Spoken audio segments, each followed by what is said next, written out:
happy that the two great institutions together, IGNOU and the Center for European Studies, is together collaborating to be able to talk about Sri Aurobindo's thought and his relevance in today's world.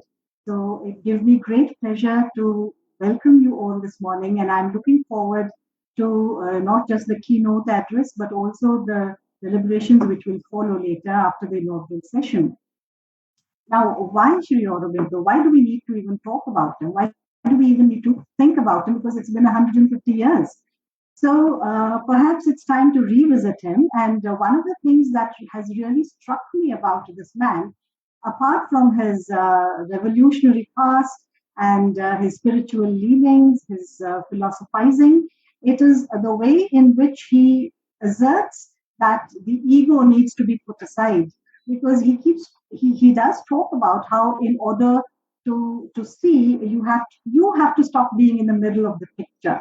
So that is such a clear indication of where his thoughts are, how you need to be able to move away from the foreground in order to see the entire picture. And as teachers, for me, it is especially significant what he says about the teaching and the thought, when he says that the first principle of teaching is to understand that nothing can be taught, and that true knowledge does not come from thinking. It is what you are, it is what you become. So I think as teachers, that is such a significant thought to hold on to and to go by. And he also does say that it is only by making mistakes, it is only by stumbling that you become perfect or the world becomes perfect. And there is also a cautionary note when he says, you better watch it when people are too indignantly righteous, because at some point, the things that they are opposing so vehemently are perhaps the ones that they will support equally vehemently. So that is a call for reason, for stability, for a kind of calmness to be able to analyze and to react. So Aurobindo, in so many different senses, has so much to convey to us if we can only see what he wants to say. So I am so happy to be able to be a part of this conference today, and I'd like to congratulate Dr. Dipandita Srivastava for putting it all together, for talking to all the scholars, for being able to bring them together on this one platform, even though it is virtually.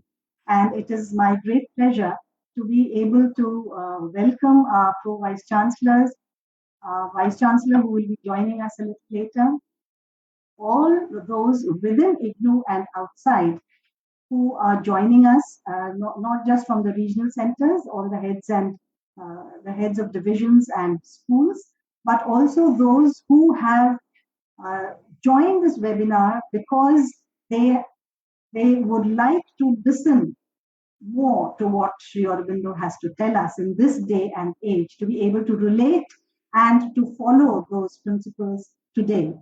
And I'd like to thank those who have joined us as our keynote speaker, as our guests of honor, and those who will then be delivering their lectures, Professor Vidya Venkateshan, Jayanti Raviji, Professor Sampadanand Mishra, Professor Michelle Danino, and Mansi Sir Joshi, will deliver the vote of thanks later on.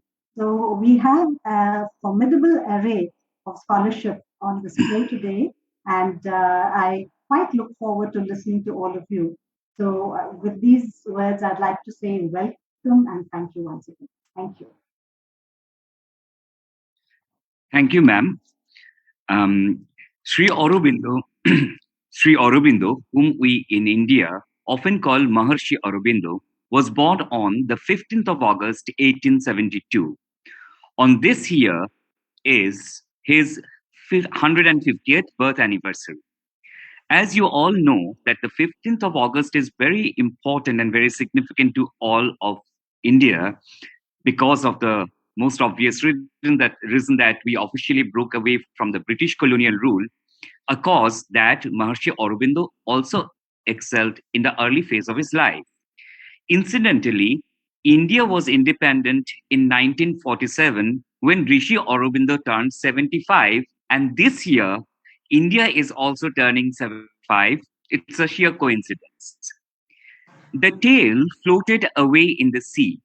Whoever breathed it in was on the way to heaven, is a line that Dr. Dipanita Srivastava wrote in her book, An Anthology of Folktales from Francophone Africa.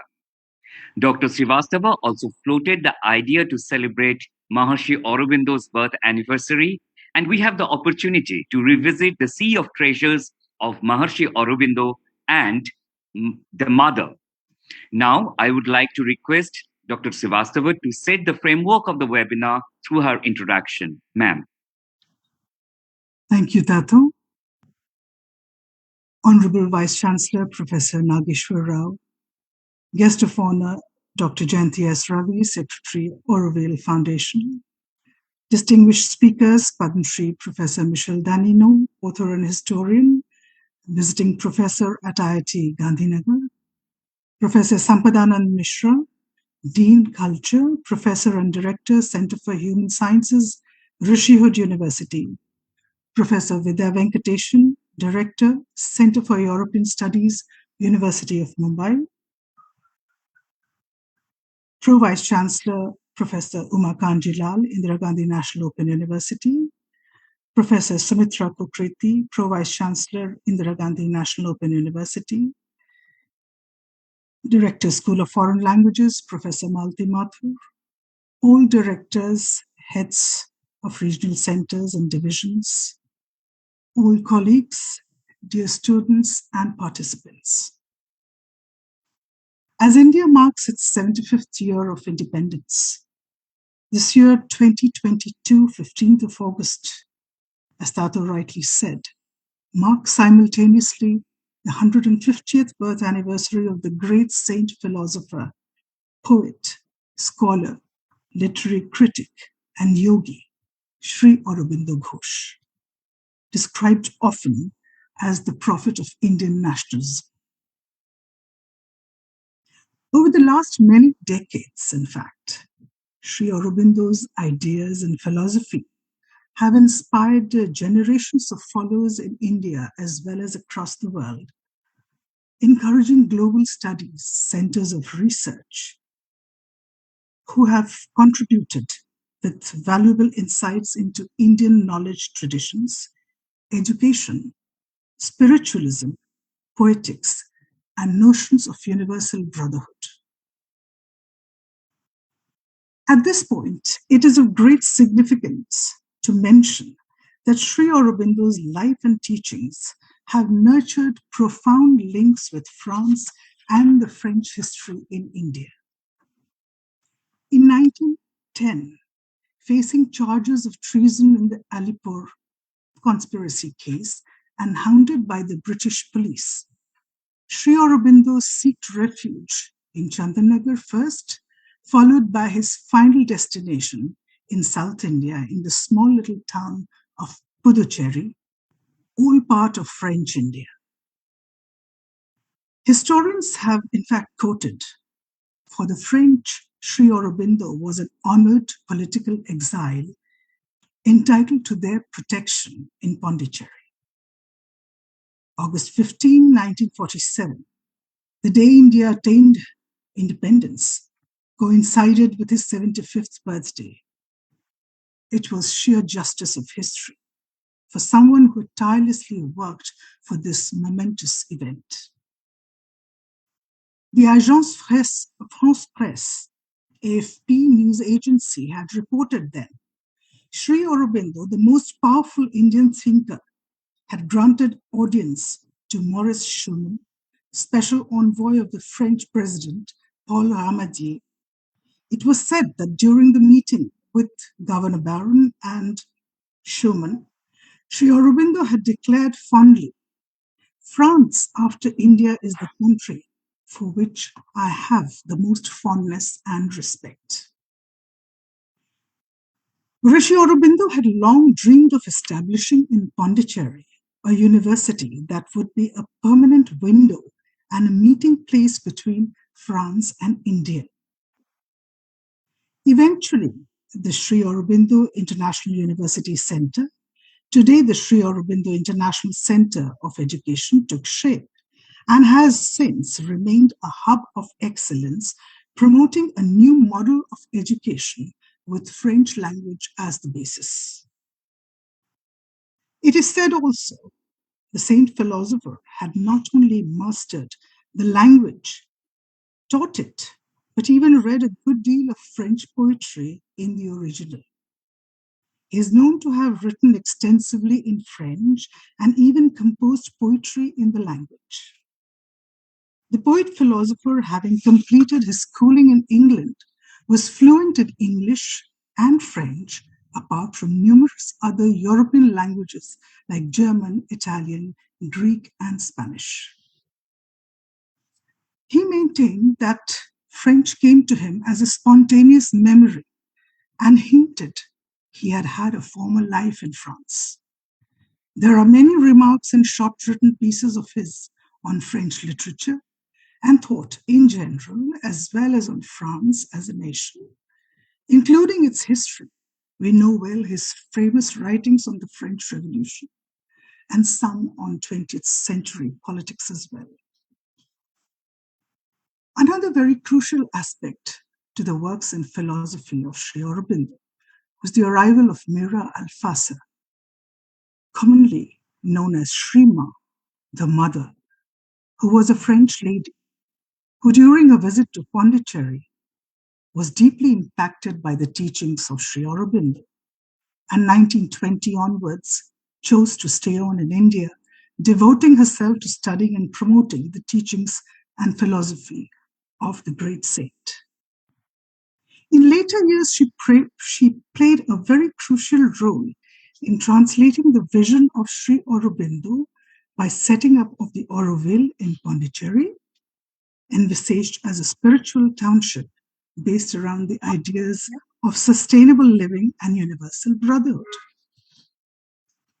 As university centers of study of the French language and European studies in India, we feel strongly that the time is ripe to shift the narrative slightly after all these years, to tilt the frame from studying the other to understanding ourselves through the prism of a supremely evolved model of thought and introspection. To introduce into our curriculum India-specific perspectives, Francophone heritage from Sri Aurobindo Ashram, poetry, travelogues from followers and disciples of various nationalities, French, Swiss, Belgian, and many such others.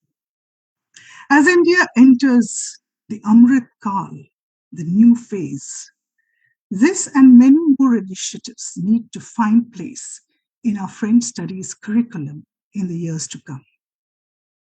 On this momentous occasion, for the first time ever, two major Indian universities and centers for the study of foreign languages and cultures, the discipline of French at the School of Foreign Languages, IGNOU, and the Center for European Studies, CES, University of Mumbai, join hands to collaborate the birth anniversary, the 150th birth anniversary of this great figure whose life and teachings inspired and continue to inspire many across the world today. We feel privileged to embark on this journey and unfold the dialogue that would hopefully herald a critical aspect in Indo-French cultural studies in the days to come. Thank you very much. Thank you, ma'am. Thank you, Dr. Srivastav. And as Dr. Srivastav just underlined, that this program has been jointly organized with Center for European Studies, University of Mumbai, that also gives us the opportunity, or I would rather call it a fortune, to have an erudite, Dr. Vidya Venkatesan, with us. Good morning, ma'am, especially to you. At times, it is better to borrow the words of somebody else to say things more beautifully. And I choose to quote His Excellency Emmanuel Lola, the present ambassador of France to India, what he says about Madame Venkatesan. He says, she is une passeuse de culture. Madame Venkatesan s'est, depuis une décennie, mobilisé un réseau d'auteurs, de passionnés du verbe et de la musicalité de langue. I'll just translate. A fairy woman of cultures, quote unquote, if you allow me, ma'am, to say that. A fairy woman of cultures, she excels the art of laying out the network of authors, of passionate people of letters, and of musicality of languages. His Excellency was referring to the prestigious journal Synergy and that Professor Venkatesan runs as the editor-in-chief for over a decade now. She is the head of the Department of French and the director of Center for European Studies, University of Mumbai, author, translator, and visiting faculty to many European universities. She has a Dr. S. Lettres from Université de Paris 3 Sorbonne, Nouvelle Sorbonne. She is the recipient of 3 international awards by the Republic of France and the Republic of Italy. Now, may I request, ma'am, you to pronounce your opening remarks. If I could just take a moment, I see that our Vice Chancellor has joined us. So, good morning, sir, and welcome. Yes, please. Professor Venkatesan.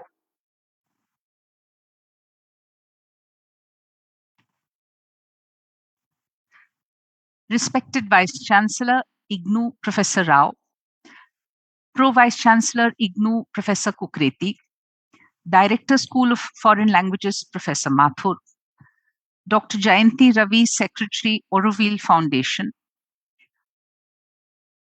Dr. Dipanvita Srivastava, my colleague, Associate Professor, School of Foreign Languages, Associate Professor in French, Padma Shri Professor Michel Danino, Professor Sampadananda Mishra, our most eminent speakers, and all our audience who have logged in from different parts of the world to celebrate the 150th birth anniversary of one of India's greatest sons, Sri Aurobindo. Much can be said about his contribution to the freedom struggle and to the heights he scaled in his spiritual quest. He was a man of so many parts that each facet is more dazzling than the other.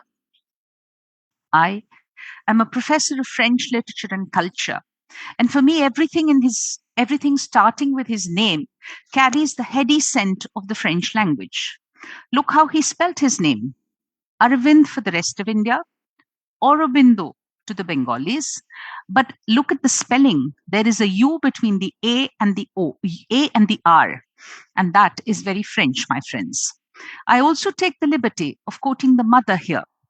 When asked why French must be studied, she said, English language has brought into India vulgar commercialism, and this has to be combated so that the Indian spirit comes back to itself.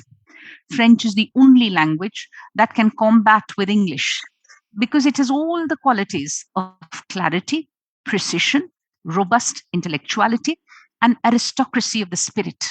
I want these qualities to be superimposed upon whatever is given through English language in India.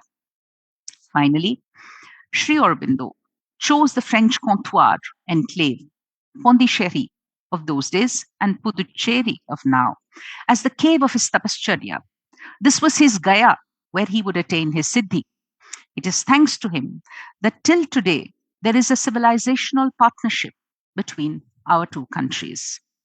But trust me, the French connection runs deeper.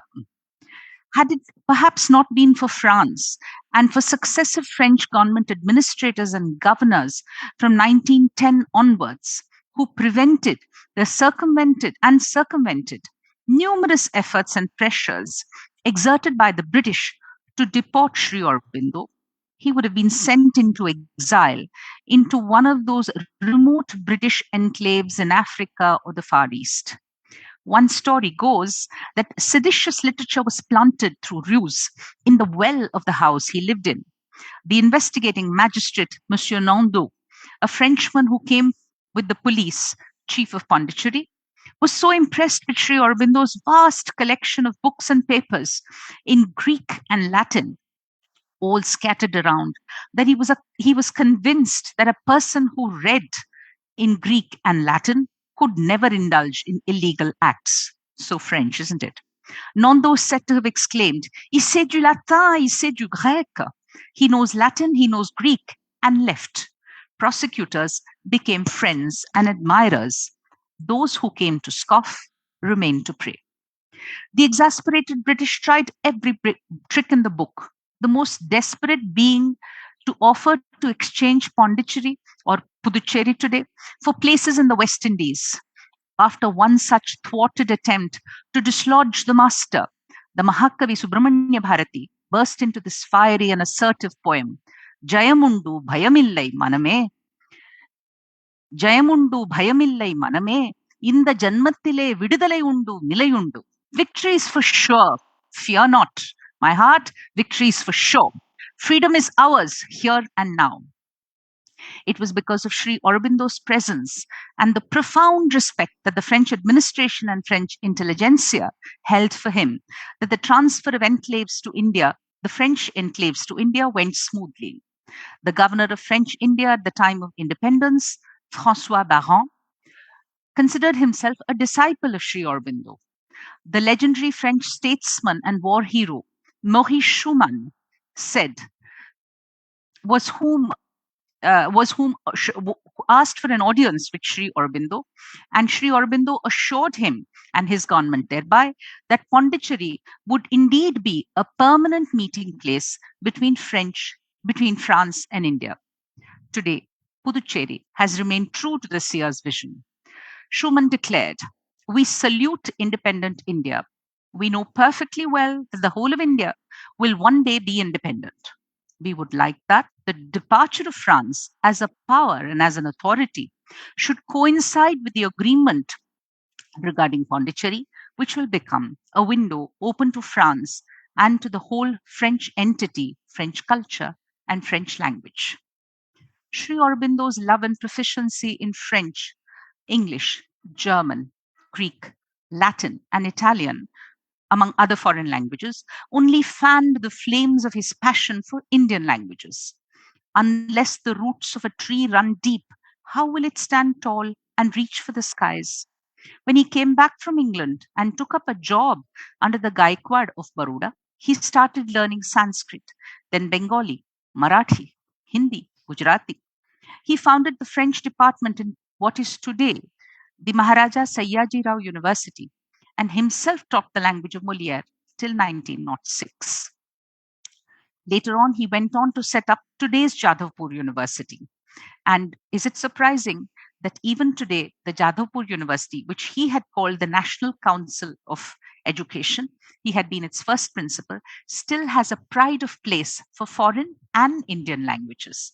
He had roped in teachers like Tagore, Gurudas Banerjee, Ananda Kumaraswamy, Surendranath Banerjee. The list is endless. As students of French literature, of European literatures and cultures, we're often misled to espouse the Eurocentric approach. We are bedazzled, lose all critical faculties, and forget that our greatest contribution to these cultures and our very own culture would be to see it through the prism of Indian sensibility. We come from a country which the Vande Mataram describes as Sumadhura Bhashinim. When we write or speak in French, Italian, or any other foreign language, the lyricism of Sanskrit and our mother tongues enrich this language, give new life to its syntax, refresh its soul with new images and metaphors. Let's listen to how Sri Aurobindo describes the French Revolution, which he thought was the vehement death dance of Kali, trampling blindly, furiously on the ruins, along with Yatudhani, the Rakshasi. I quote, "She veiled her divine knowledge with the darkness of wrath and passion. She drank blood as wine, naked of tradition and convention. She danced all over Europe, and the whole continent was filled with the war cry, the carnage, and rang with ahankara and attahasa. It was only when she found that she was trampling on Mahadeva, God expressed in the principle of nationalism, that she remembered herself, flung aside Napoleon, the mighty Rakshasa, and settled down quietly to do her work of perfecting nationality as the outer shell within which brotherhood may be securely and largely organized. How exquisitely he explained the French Revolution using familiar Indian symbols and mythology. Is this what we call a regard croisé or crossover readings today? I don't know. I'd like to believe it.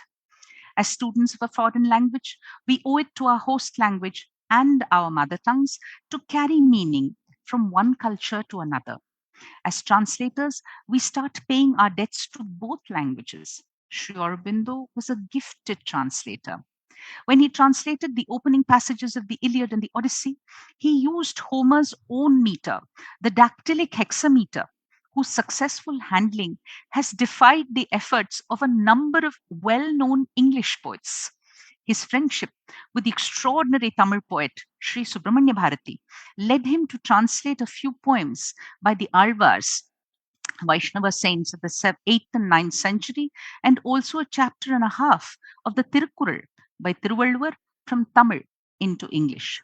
His translation of Bankim Chandra's Anand Mott is incomplete, though we have the joy of savoring the Vande Mataram hymn in Sri Aurobindo's English translation.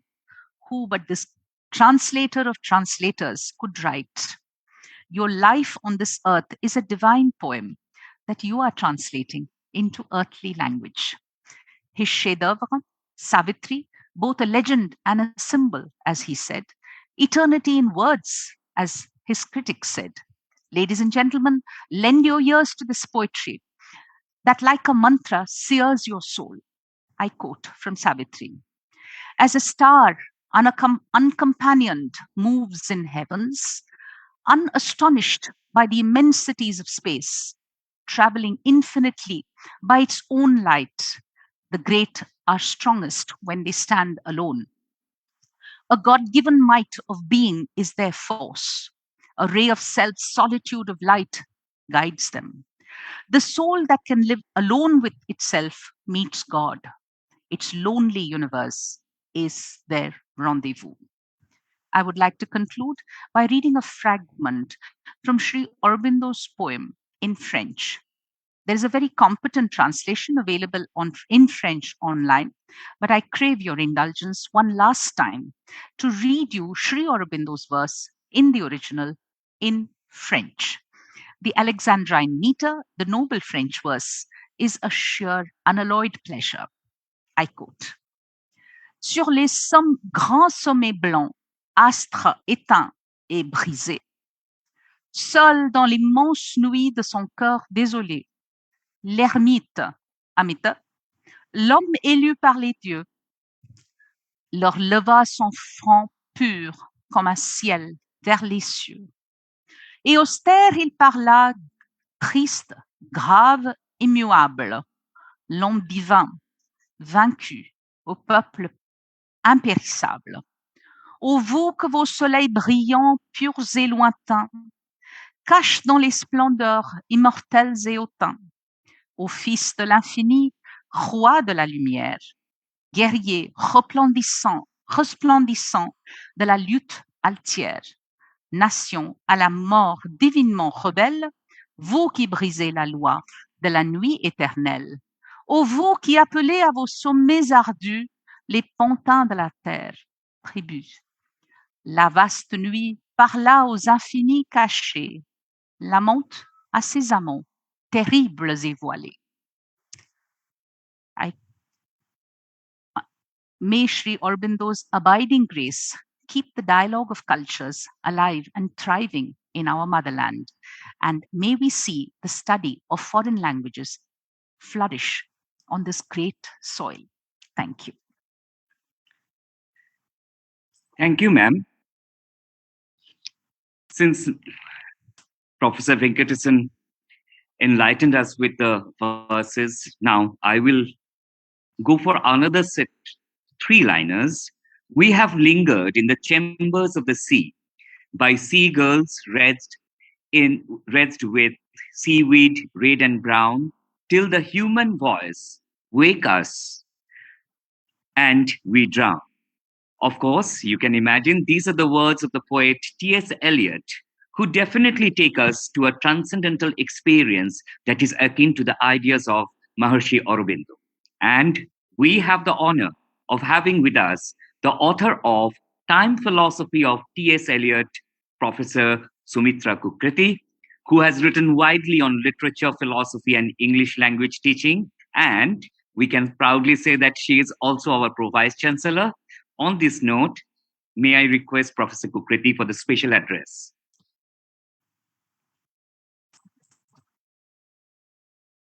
Thank you, Dr. Tatu.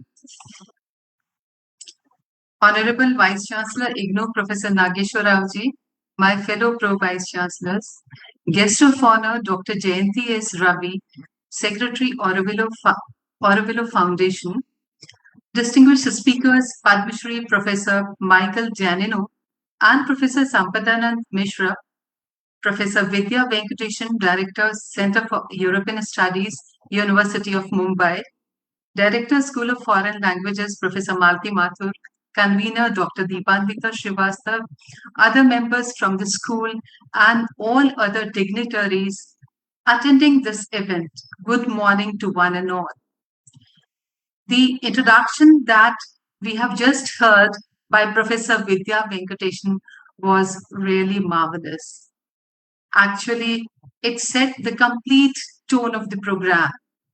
And this is really very joyous moment indeed, as SOFL has organized this program in collaboration with the University of Mumbai to mark the 150th birth anniversary of Sri Aurobindo.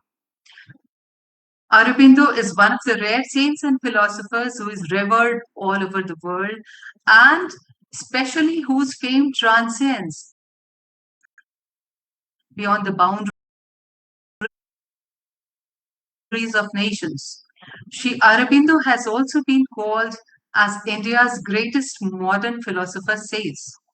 And there are thousands of people all over the world who regard him with deep esteem.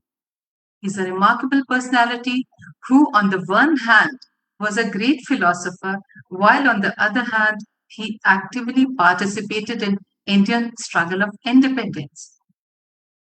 His integral yoga, the fresh approach towards spirituality, makes him to stand at par with saints and philosophers, while his commitment to the nation earned him great reverence by freedom fighters.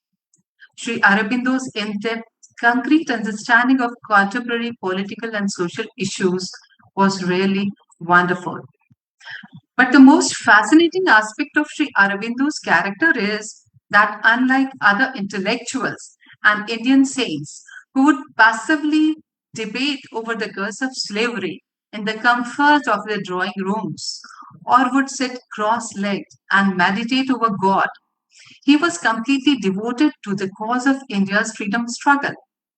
Such was his involvement, as Professor Vidya Venkatesh has already told us, that he not only sacrificed his lucrative and prestigious job, but he also served a prison sentence in Alipur, West Bengal, for producing revolutionary literature. Then, while contemplating on the secrets of human life, he turned into a great philosopher. Maharshi Aurobindo, as we all know, motivated his followers to strengthen their willpower, to recognize their true worth, and to work collectively to regain their previous glory. He had firm belief that if India would revive its old spiritual heritage, and if it would live up to its ideals of universal brotherhood, it would reacquire its status of Vishwa Guru, universal teacher. This is really surprising, and it's difficult to imagine for an ordinary person that despite studying in England, Sri Aurobindo was completely devoted to Indian culture, Indian values and Sanatan Hindu Dharma. He believed in the theory that Hindu religion is really the eternal religion because it embraces all others. He recognized immense potential of the nation and its citizens, and he wanted Indians to perceive their inner strength. He believed that whenever any nation was uprooted from its culture, it lost its purpose of being. So, if India wants to remain India, it must remember its cultural legacy.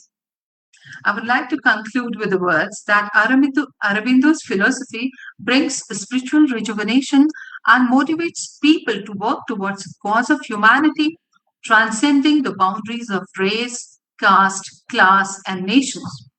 Establishes universal brotherhood among all. His dreams are still being shaped and nurtured in Auroville, a place without any false boundaries. I'm sure that the erudite speakers and the scholars would definitely enlighten all on these issues of Aurobindo's philosophy and would unravel the mysteries of integral yoga for us. I congratulate SOFL for organizing this program in collaboration with University of Mumbai, and I look forward for more such collaborative events.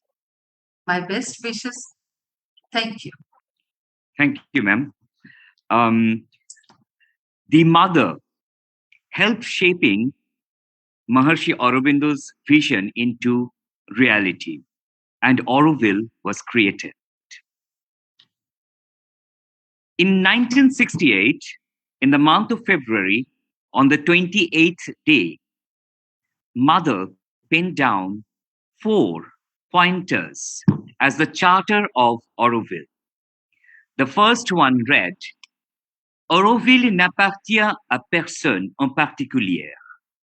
Auroville appartient à toute l'humanité dans son ensemble. Mais pour séjourner à Auroville, il faut être le serviteur volontaire de la conscience divine. Auroville belongs to nobody in particular. Auroville belongs to humanity as a whole. But to live in Auroville, one must willingly be a servitor of the divine consciousness. And presently, Auroville has an outstanding person as its secretary, Dr. Jayanti S. Ravi, a multifaceted personality. Dr. Ravi is a scientist, a civil servant, a writer, great orator, educator, performing vocalist, and a thinker. With a master's degree in nuclear physics from the University of Madras and an MPA from Harvard University and a PhD in e-governance, she has authored books, published in international journals, guided doctoral students, and also been a visiting faculty at Harvard University. In her long career of civil service, she also served as Director of National Advisory Council with the Prime Minister's Office. She is the Secretary of Auroville Foundation. And if you allow me, ma'am, I would also add something that she is not only a polyglot. Her voice has mesmerized hundreds with Karnataka Shastriya Sangeet and also Gujarati and Tamil songs, to mention a few. She is the guest of honor of this webinar. Now, may I request you, ma'am, to deliver the keynote address? Namaste.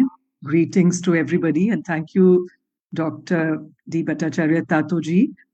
I am extremely happy to be here on this very special occasion. I want to specially acknowledge the presence of the Honorable Vice Chancellor of IGNOU, Professor Nageshwar Rao. Namaste to you.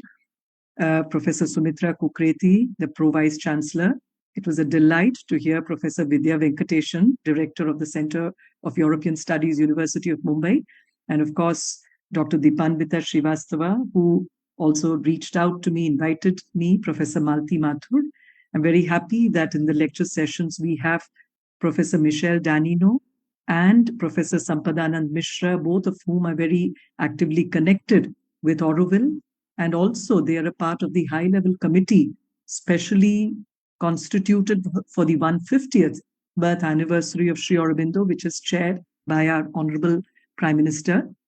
I also want to take this occasion to convey my greetings to Dr. Uma Kanjilal, whom I met this morning, because at the beginning of my career, I used to be in Delhi many, many years ago.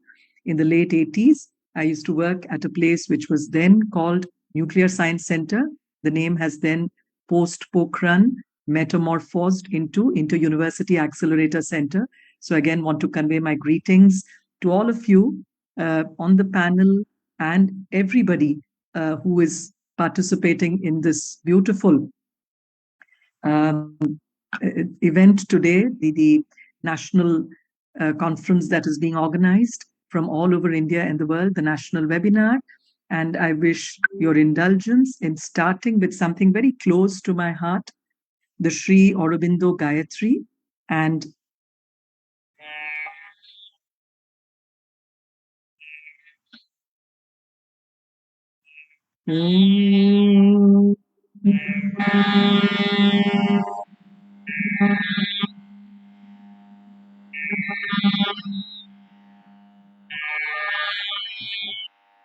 Om Tat Savitur Varam Rupam Jyoti Parasya Dhimahi Yanna Satyena Dhimahi Satyena Dhimahi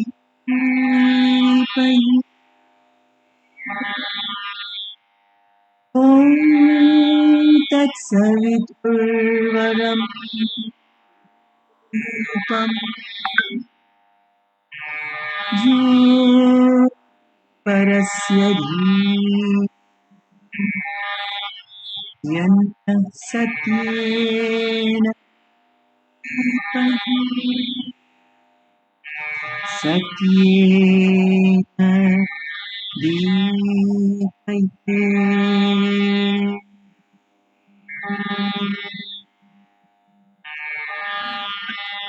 It means, let us meditate on the most auspicious or the best form of Savitri, on the light of the Supreme, which shall illumine us with the truth, which is referred to as the Sri Aurobindo Gayatri, and which is something that I like to begin every presentation interaction with. This was a practice for several years, even before I formally got appointed to the post of the Secretary Auroville Foundation.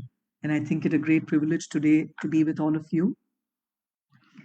Since we are celebrating the 150th birth anniversary of Sri Aurobindo, which coincides exactly with the 75th birth anniversary of Free India, or the independence of India, I thought, as has been the general theme of this entire 150th birth anniversary of Sri Aurobindo, which is being celebrated across India, across the world, the overarching theme for it has been the 5 dreams of Sri Aurobindo.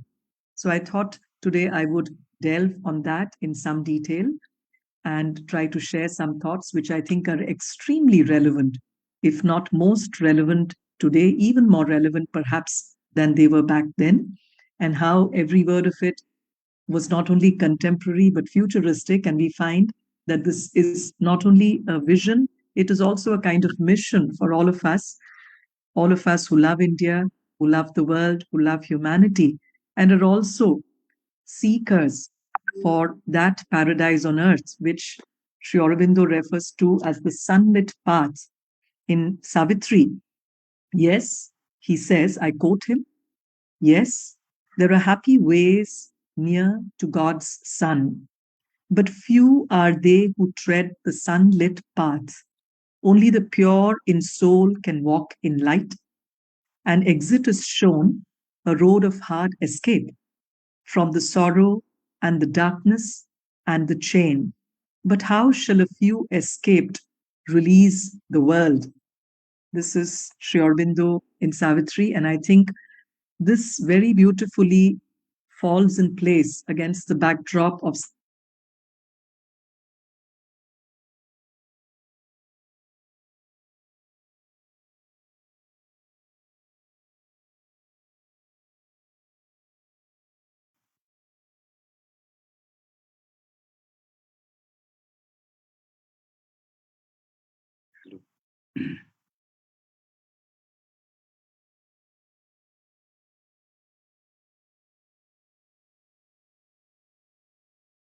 Aurobindo himself, but we are given to understand after a lot of soul searching and reaching out to the archives and others that his voice in the physical form is perhaps not available.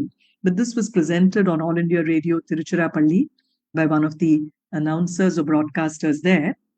And it is something that I would certainly urge all of us who love India, who love the world, and Sri Aurobindo's perspective of how we can really have an enduring and an endearing unity of the world, how that can be not just, as Kukreti ji mentioned, not just a passive set of ideas, philosophizing plainly, but something which is coupled by what we in the circles of Sri Aurobindo like to use the word direct action. He believed not just in theory, but he believed in praxis. He believed in transposing all those thoughts, inspirations, not just at the mental level, but something which was deeply inspired, transpose it on the ground and make it happen. And in that context,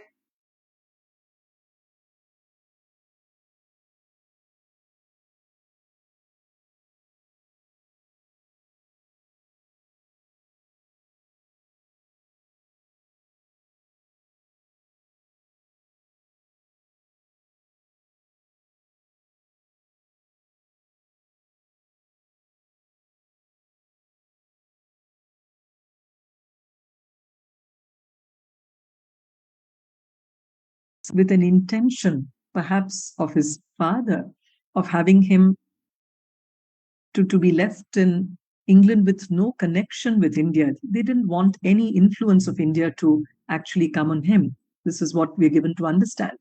But Mother India, her culture, all of this was so strong that it just had to. It was almost like an evolutionary thrust that he talks of. It had to be an existential thrust that just, it's like the teething of a baby which cannot be stopped, the birthing of something which cannot be stopped. It just had to take birth in him. And that's how his huge stay, the long duration, as we heard about all that happened subsequently on his return to India. But before that, he had made himself absolutely well equipped.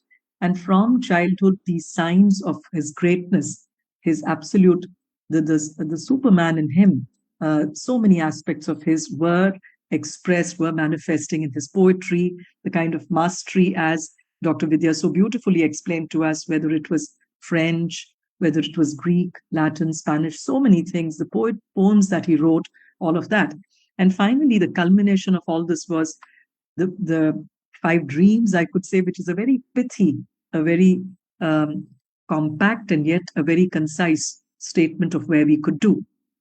So for those of us who probably have not had the privilege of reading it so far, in a very, very short abbreviation, the executive summary, which we're all used to in today's date and time, the first dream was a revolutionary movement to create a free and united India. So I will go into detail in this. And he also had very bold words, which in today's context may seem a little insensitive, sometimes maybe politically incorrect.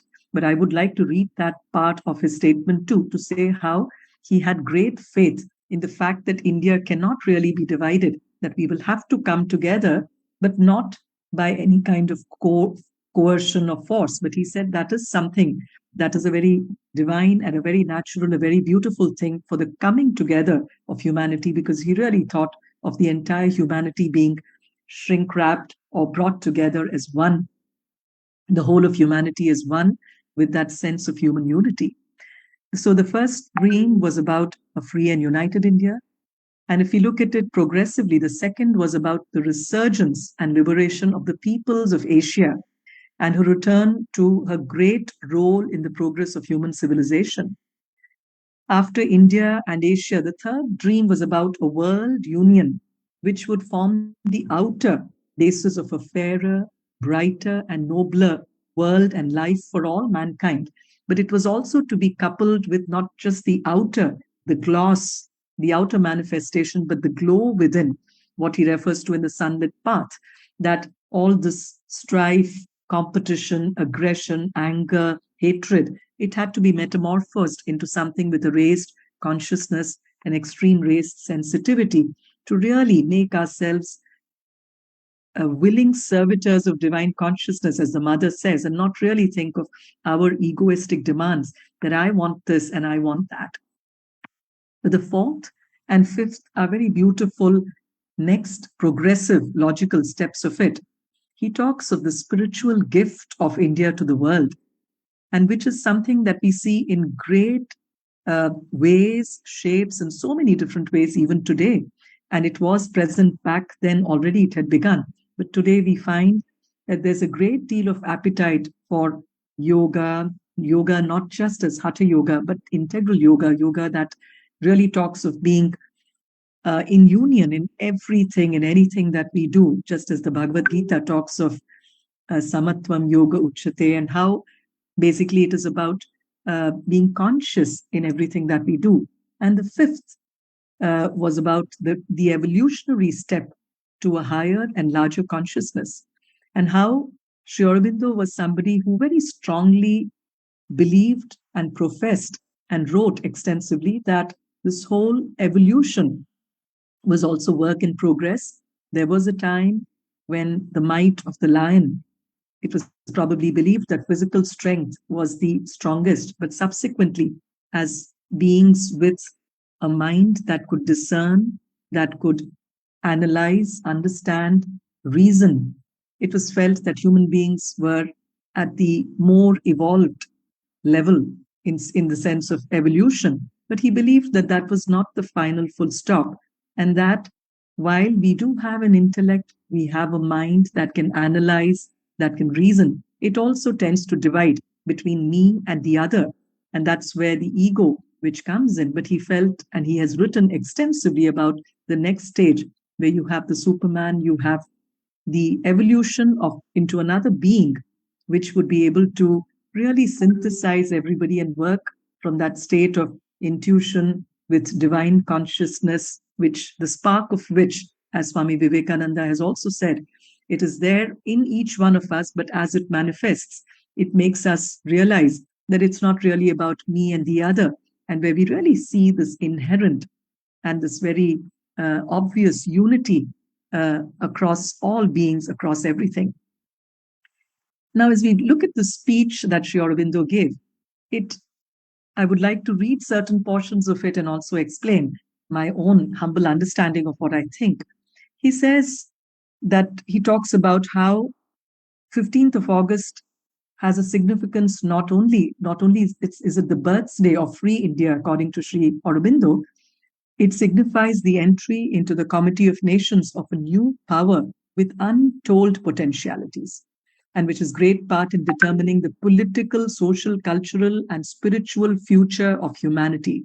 So he was again somebody who was educated in the West, grew up there completely, and people also like to think of him as somebody who then spent considerable amount of time from a contemporary education back then. He went back, plumbed into India's past, uncovered the secret of the Vedas, in a way translated it back, because a lot of it was still then by scholars probably set aside as something which was a little barbaric and so on. They felt that Vedas, they spoke of native certain barbaric symbols, etc. But he's the one who decoded it. And actually in Secret of the Vedas, he also talks of these algebraic terms which are used to connote something else and to refer to something else. And so he was probably somebody who didn't shy away from using the word spiritual, divine, consciousness, all these words, which even today, in a lot of intellectual settings, when we have conversations, these are things that do still make people a little uncomfortable. But he spoke boldly of the role that India has to play in terms of all this, the future of humanity, with political, social, cultural, and the spiritual future of humanity. He also, his humility. Personally, he says, I quote, "To me personally, it must naturally be gratifying that this date, which was notable only for me because it was my own birthday, celebrated annually by those who have accepted my gospel of life, should have acquired this vast significance." But he also says, as a mystic, "I take this identification not as a coincidence or fortuitous accident, but as a sanction and seal of the divine power which guides my steps on the work with which I began life."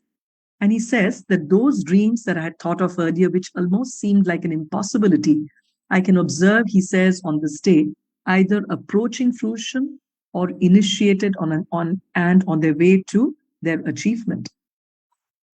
Now, he also goes on to say that the arising of India, or the rising of India, was not just for herself, but there's something far more important that she had to do, even an indication of the role of India as a Vishwaguru. He says, I quote, I have always held and said that India was arising, not to serve her own material interests only, to achieve expansion, greatness, power, and prosperity, though these two she must not neglect, and certainly not like others to acquire domination of other people, but to live also for God and the world as a helper and leader of the whole human race. So, with that, he goes on to explain the 5 dreams. And then he says India is free, but she has not achieved unity. And here he also says that the partition, I will read out this portion. It is, as I said, it might seem a little bold and maybe sometimes may make people wonder, is this relevant? But I think we must respect what he had written, and I read it out in quote. "It is to be hoped that the Congress and the nation will not accept the settled fact of," he's referring to the communal division into Hindu and Muslim, seems to have hardened into the figure of a permanent political division of the country. "It is to be hoped that the Congress and the nation will not accept the settled fact as forever settled or as anything more than a temporary expedient. For it lasts, India may be seriously weakened, even crippled."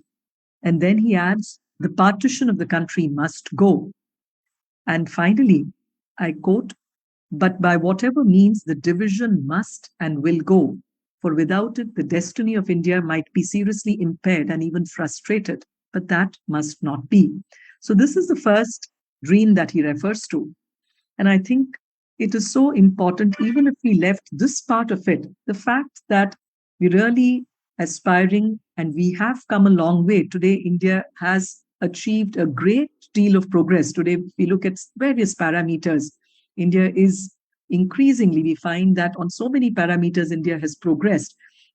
And the kind of contribution as India has made, I had the privilege of working for 4 years as the Principal Secretary of Health in Gujarat before I came here. And I must say that even for the pandemic, given that it was something that was completely, there was so much of uncertainty in terms of treatment protocols, in terms of what is to be, what are the preventive measures, vaccination, all that was unclear when we began. And the complete dependence on a host of equipment, consumables, medicines to be imported from abroad, or dependence on external countries and agencies.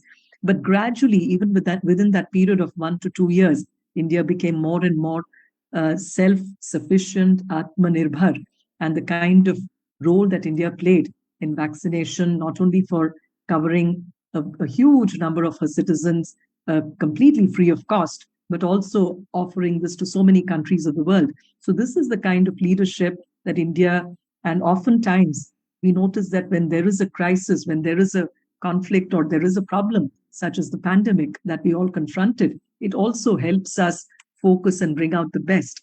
So his first dream of a free and united India, not just in the context of earlier what he refers to as the partition having to go, but also the whole of India actually becoming free in a complete sense, freedom not just from externalities, but also internal freedom for every individual, where we are freed from things that those lower forces that pull us down, whether it is anger, hatred, jealousy, greed, all of it. But really, elevating ourselves and rising above that is something, and harmony, free and united India, which again, harmony not again by wanting to stick to what is convenient to me and mine, but to actually make ourselves willing servitors of the divine and actually being open for the larger good, Sarve Jana, and for the larger good of everybody, for the good and welfare of everyone.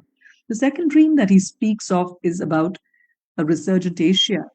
And he says Asia has arisen and large parts of it have been liberated back then.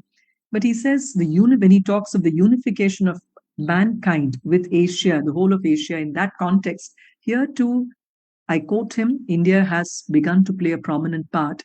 And if she can develop the larger statesmanship, which is not limited by the present facts and immediate possibilities, but looks into the future and brings it nearer, her presence may make all the difference between a slow and timid and a bold and swift development. And so he does talk of unification of the people.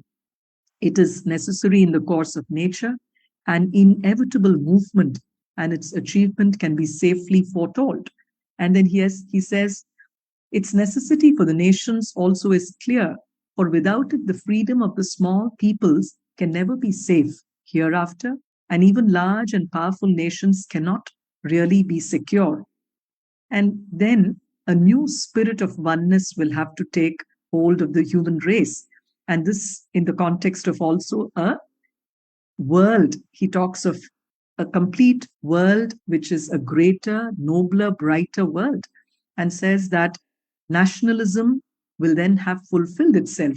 An international spirit and outlook must grow up, and international forms and institutions, even it may be such developments as dual or multilateral citizenship and a voluntary fusion of cultures may appear in the process of the change, and the spirit of nationalism, losing its militancy, may find these things perfectly compatible with the integrity of its own outlook. And so a new spirit of oneness, when he talks of a brighter, nobler, greater world, a fairer world, he is referring to this third gift, the third dream that he's referring to, about a complete world union based on all these qualities on the outer and the inner.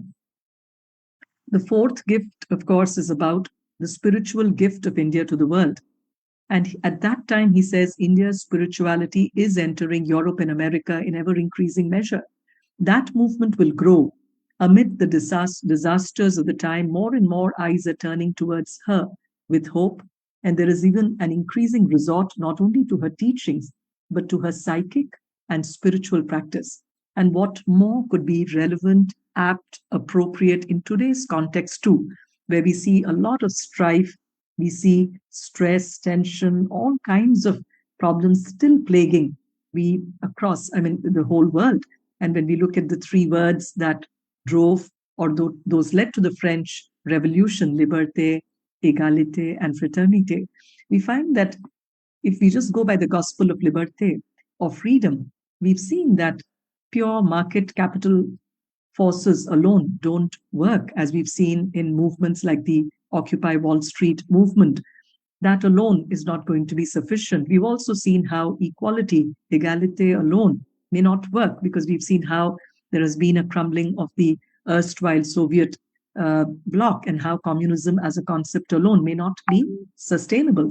But however, fraternity, and if there is that, this is the capstone, as Sri Aurobindo also mentioned, if this is something amongst these three, if that is something that binds all of us, not just in a very clinical, in a very cut and dry way of saying everybody is equal, but we may have our uniqueness, we have our cultures, we have our beliefs, we have beauty, aesthetics, which defines each country, each nation, each soul. And yet, if there is that freedom for us to practice, profess what we believe, and yet be connected with that deeper understanding, that elevated, raised consciousness of the fact that in all this diversity, we are indeed one.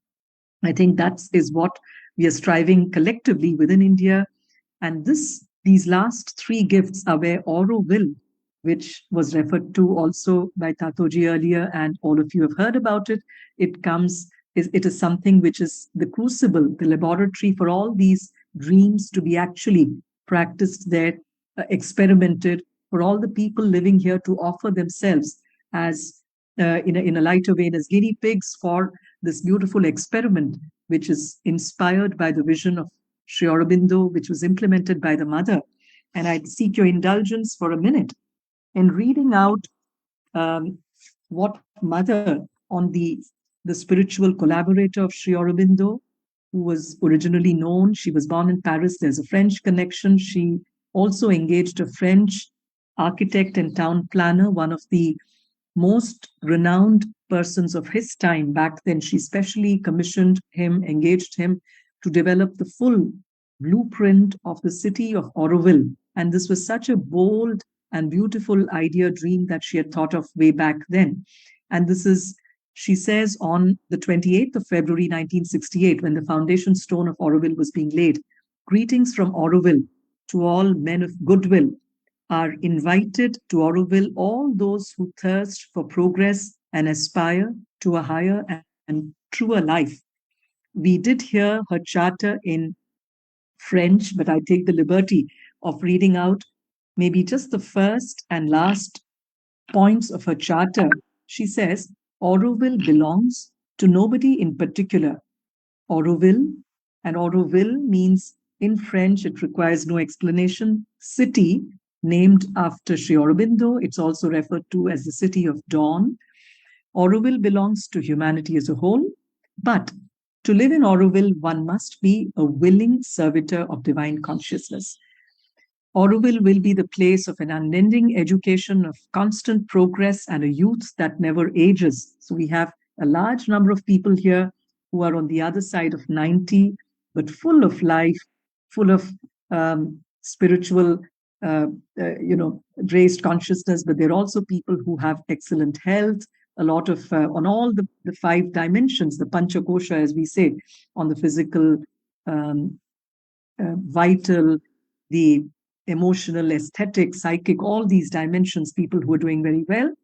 And finally, Auroville will be a site of material and spiritual researches for a living embodiment of an actual human unity with a capital U. And then the mother had made a sketch of the new symbol of Auroville on 16th of August 1971 and seen and approved the drawing below. I have it here in a book, but I want to explain. She gave the following explanation of its meaning.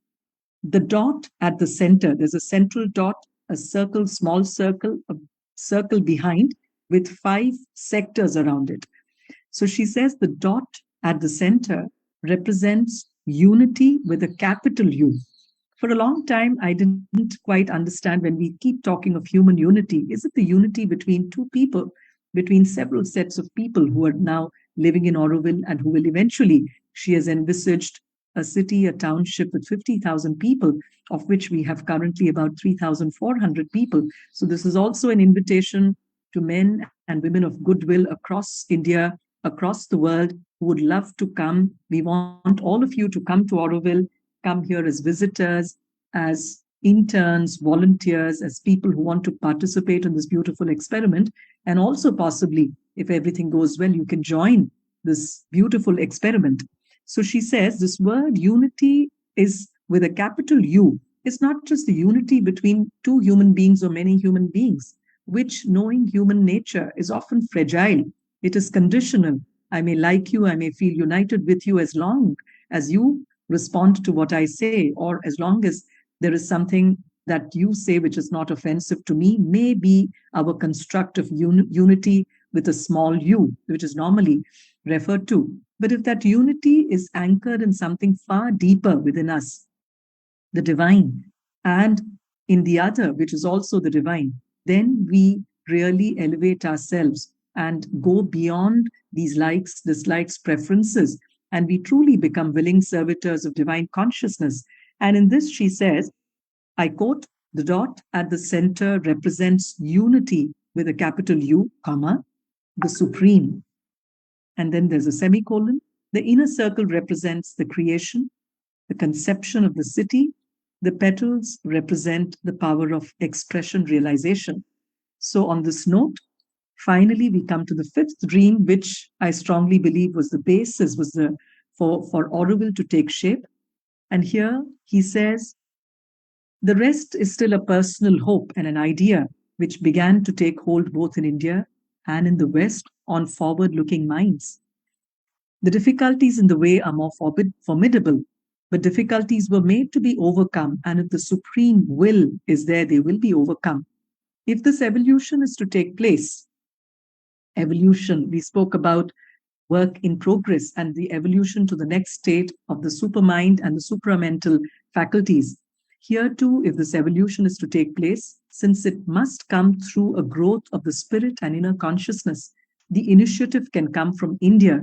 And although the scope must be universal, the central movement may be hers. Such is the content which I put into this date of India's liberation.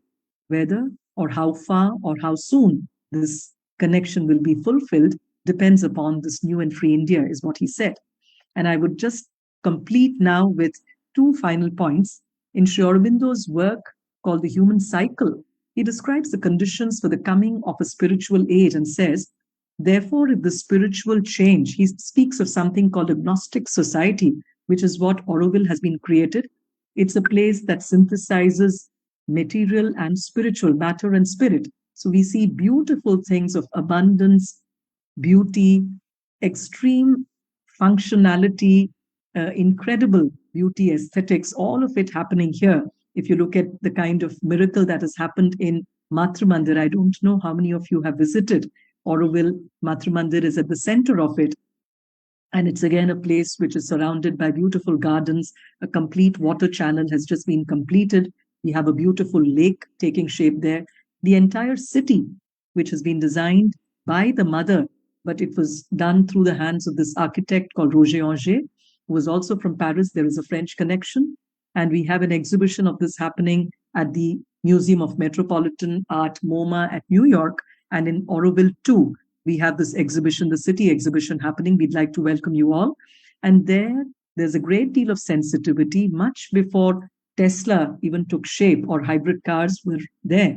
Mother, in her handwriting, wrote about an element of Aurobindo called the crown, which is a circular pathway which is around Matra Mandir, which is believed to be the soul of Aurobindo. And this crown is believed to be the spinal cord of Aurobindo. And she said vehicles that would go here would be e-vehicles and not with a speed greater than 15 kilometers per hour, 16 kilometers per hour.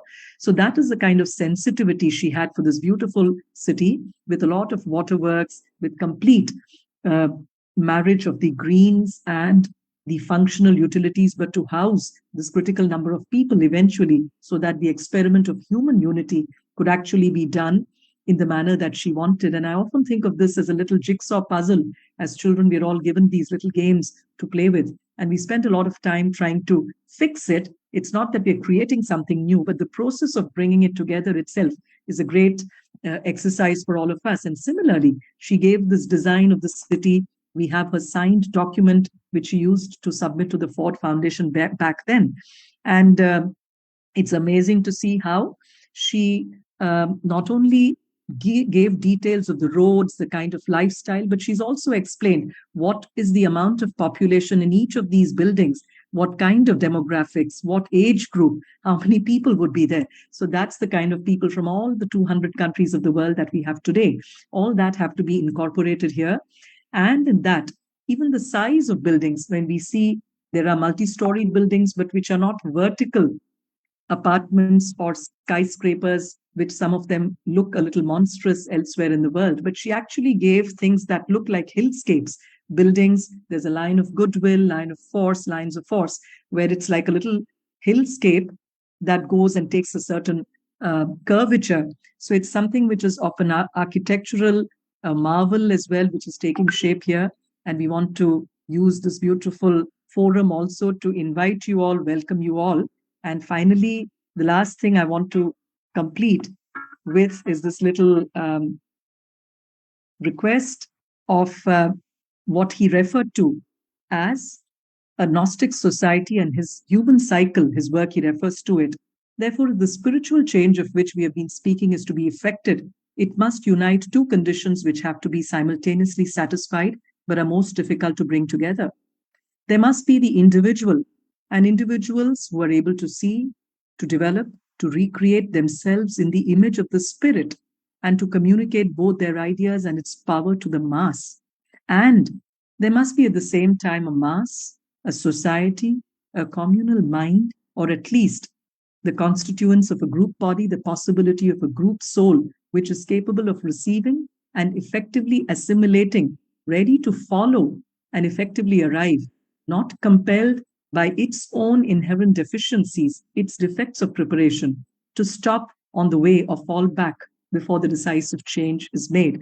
So, on that note, since Vidyaji reminded us of Subramanya Bharati, who is again a great poet, a patriotic poet of South India, and the world, there are a few lines of his which are very inspiring. He said, Oli padaitha kanninai va va va, urudi konda nenjinai va va va. It's a long poem, but the gist of it, and Sri Aurobindo and Subramanya Bharati were great friends. They spent many evenings together. And as she mentioned, he also translated the famous work of Andal, who was a great saint, of a great devotee of Sri Krishna, because Sri Aurobindo too had a very, very special experience of Krishna Kali when he was in the Alipur jail. And they used to discuss this. The meaning of this poem is, with eyes, lips so bright, a heart strong, and gleeful words, with strong shoulders and a clear mind. Rise against smallness of thought, but feel for those who are humble. Walk like a might ox, my dear, I beckon you here. I beseech you, young India, to show your unmatched skill. Rise and shine like the morning sun on a land that's lost its luster. I beckon you to esteem the culture that seems lost. With just a gaze of your eyes, go beyond both fame and infamy. This is translated by somebody called Narayan Srinivas that I got as I was doing my research in 2014. On this note, again, I want to thank the organizers for this beautiful national webinar, and do hope, again, we want to welcome, I like to have this hashtag come to Auroville as the key message for all of you.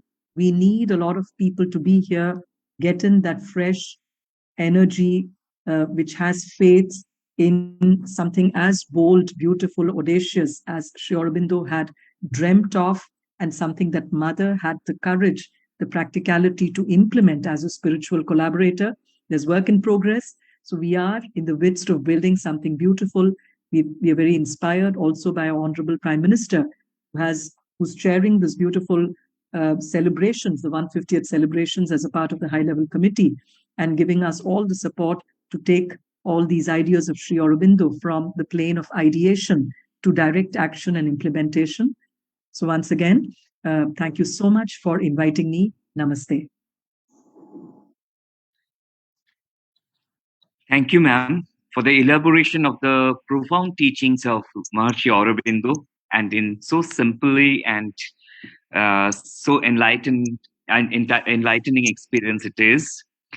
In fact, Maharishi Aurobindo was a teacher in a literal sense and in its extended sense. As Professor Venkatesan was saying, that he was the founding principal of Bengal National College, which later on became Jadavpur University, which started functioning on the 15th of August, 1906. Rishi Aurobindo writes, when we established this college and left other occupations, other chances of life, to devote our lives to this institution, we did so because we hoped to see it in the foundation, the nucleus of a nation, of the new India, which is to begin its career after this night of sorrow and trouble, on that day of glory and greatness when India will work for the world.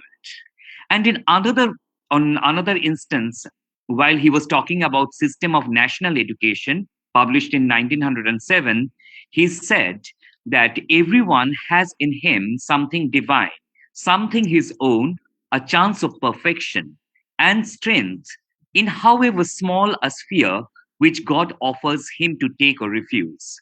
The task is to find it, develop it, and use it. Since then, the time has changed, and today's New India has envisaged a new education policy. And our institution, IGNOU, is playing a nodal position. As you know, it is indeed the People's University. The true essence of education is to offer everybody a chance to develop that faculty and knowledge that Maharshi Aurobindo was referring to. And we are doing it under the leadership of our respected Vice Chancellor, an internationally acclaimed educationist, Professor Nagesha Rao. Now, may I call on you, sir, humbly to deliver the presidential address, and my sincere apologies for the delay that we have incurred during the process, sir.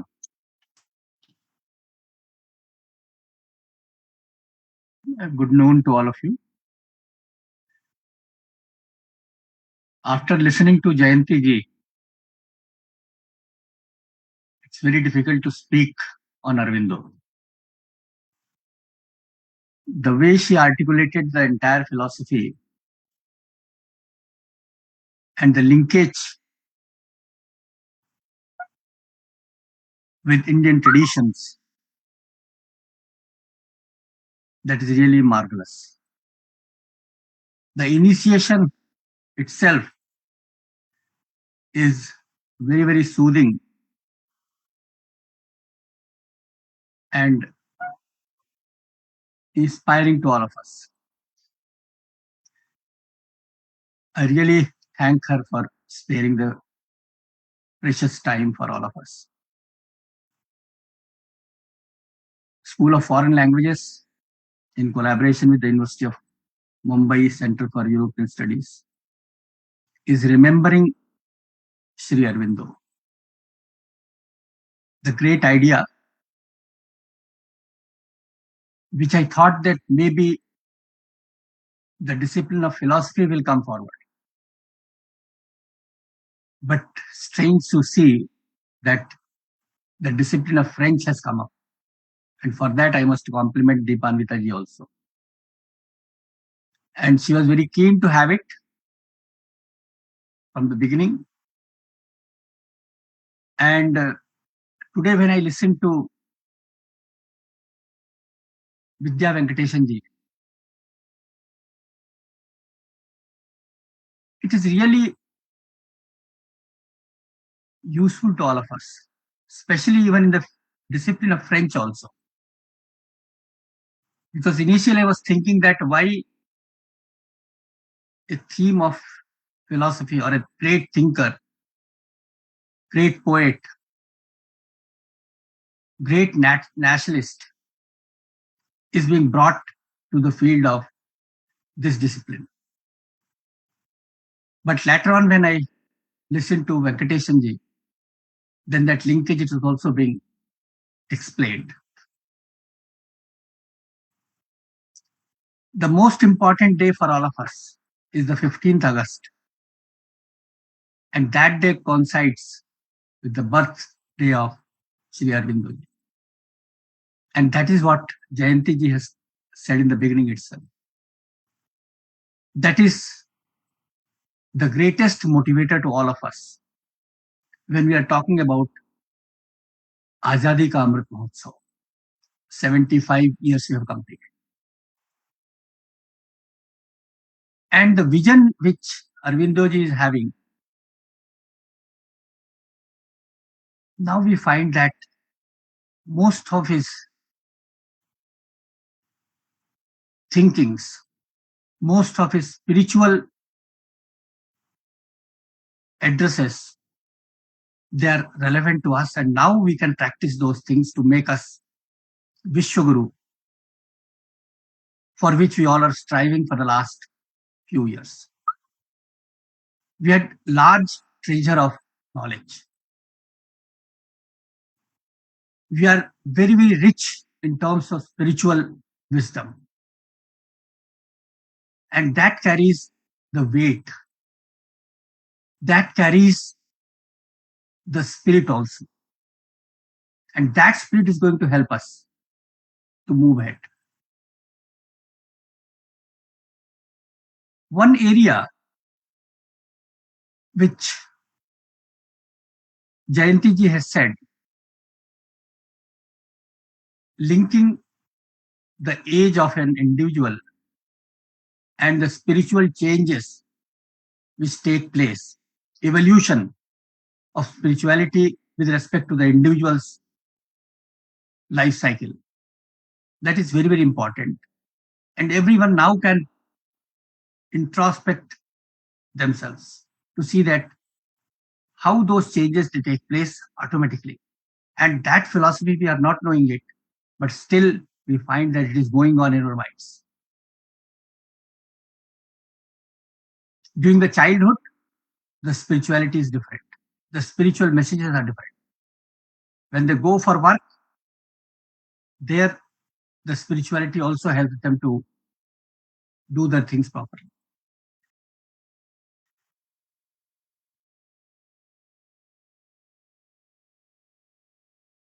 And this spirituality motivates all of us for our actions. And that is what we are getting from these two distinguished speakers. True nationalist. The 5 basic principles which she outlined for all of us, they are the basics of life. If you have to get success in your life, if you want to move ahead in your life, keep those things in mind. We're also having 2 more distinguished speakers. Professor Michael Danino, who is going to talk about India's rebirth and linking it to Aurobindo. Aurobindo has seen the dawn of our independence, but he could not stay with us to guide us and to inspire us and give us a path of action. But now we can visualize it. And that is what maybe the Professor Danino would like to share with all of us. Languages in education and national building, the theme on which the national education policy is now talking about. We have to reach to individuals, learners, in their own language. Because all other languages which a learner learns only after 5 to 6 years. But the mother tongue, the learning process of mother tongue, it is much more than any other language. So therefore, we have to look at our own education system, where we can try to see that how we can promote the use of mother tongue in our teaching learning process. I am happy to share with all of you that Indira Gandhi National Open University has recently started an initiative in this context. We are having Swayam Prabha channels. The 4 Swayam Prabha channels, we are using it for the purpose. And from 6th of January, what we experimented is that the disciplines, especially in the field of social sciences, the sociology, the history, public administration,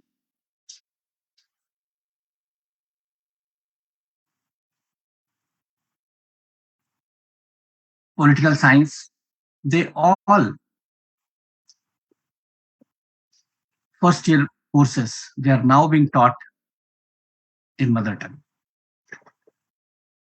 The first chapter of sociology, for which the lectures they are being delivered in Telugu, Malayalam, Marathi, Gujarati, Punjabi, Odia, the 12 languages. And this process is on. By now, we have crossed 2,000 sessions, covering each of these disciplines around 130 or 140 lectures. And that can again be reused, putting the same in YouTubes. And we tried to invite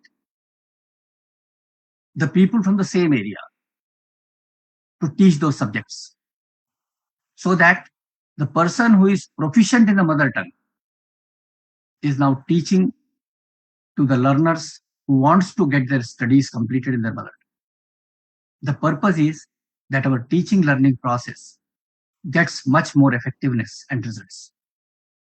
And that is what the national education policy is continuously emphasizing. And maybe when we try to listen to Mishaji, that sort of forward movement process may be helping us to see that how we can move ahead in that direction also.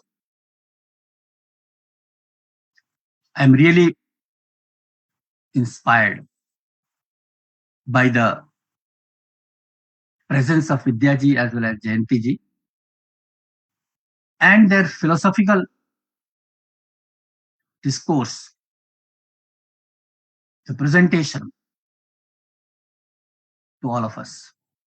And I hope that my own faculty, my own teachers, they are carefully looking into it. They are carefully listening to it and try to imbibe what they can do for our learners. Because ultimately, if we are putting these things in our self-learning material, we are having the widest reach. Access is very, very high. 35 lakh learners are with us. So any message which you put on the website, the possibility of that message reaching to 35 lakhs is within our domain. Plus, we are also having 38 lakh alumni, passed out students, through which also we are in direct. So it's a big family wants to understand the Indian philosophy of nurturing education. And maybe we can imbibe those things in our curricula and teaching learning process. The results we will definitely get very, very effective. Maybe as a nationalist, we all can contribute more significantly for the national aspirations. Thank you very much. Thank you.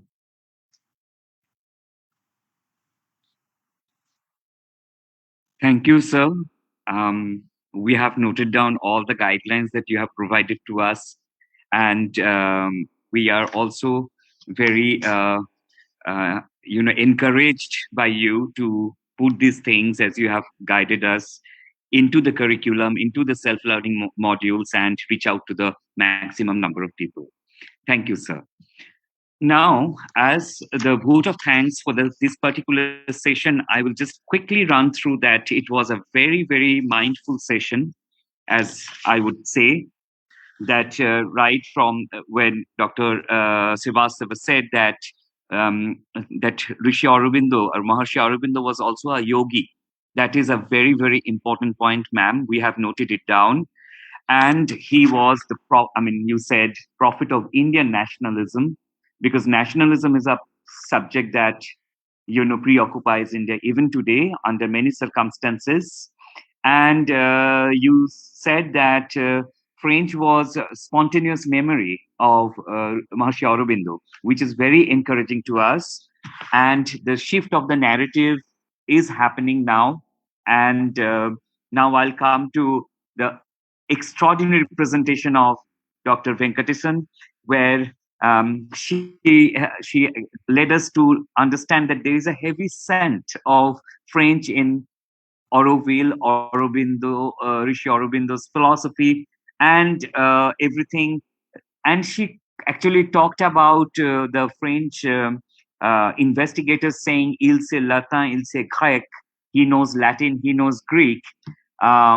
It's like really, we all traveled back to that moment. It was so beautifully said. And we have also after that had our Pro Vice Chancellor, Professor Kukreti. Madam, you talked about becoming Vishwaguru. We all are trying in our very little capacity and capability, whatever we have in every ground. And you have also talked about Sanatan Dharma and philosophy of yoga. We are also trying to, I must just tell you in one instance that even if you go for a word word jumbled words app today from US, their yoga is an English word and it is coming from US for US citizens. It is very, very inspiring. And with the present leadership of the country, we have reached out and we have actually trying our best to give out the best from our culture to the world.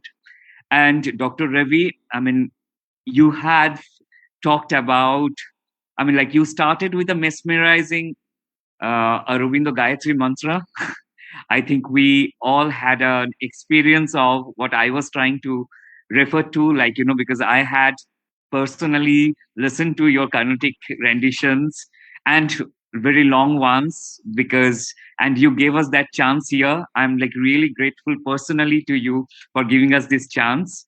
And of course, the mission of India, the sunlit paths that you have talked of the mindfulness and how the minds can be cultivated and the dreams of Maharshi Aurobindo. That is like, I think you have charted out a new course for the younger generation who are here today. Thank you, ma'am, a lot. And lastly, we had our respected Vice Chancellor, and we are like really grateful to him that he recognized the French connection in this Indian subject that we brought together this morning. And sir, we are definitely trying our best to fulfill the dream of being a Vishwaguru and new India that even Rishi Aurobindo talked about back in 1907. And we are really encouraged by you, all your words, and we are going to definitely see how we can put forward the crux of the entire discourse that is happening today into the curriculum and to reach out to the wider audience. With this, I would say that we are concluding the inaugural session. We were supposed to take 5 minutes break, but we can reduce it into 2 minutes because as we are running slightly late, so I would request you all to come back within 2 minutes, if you please. Thank you.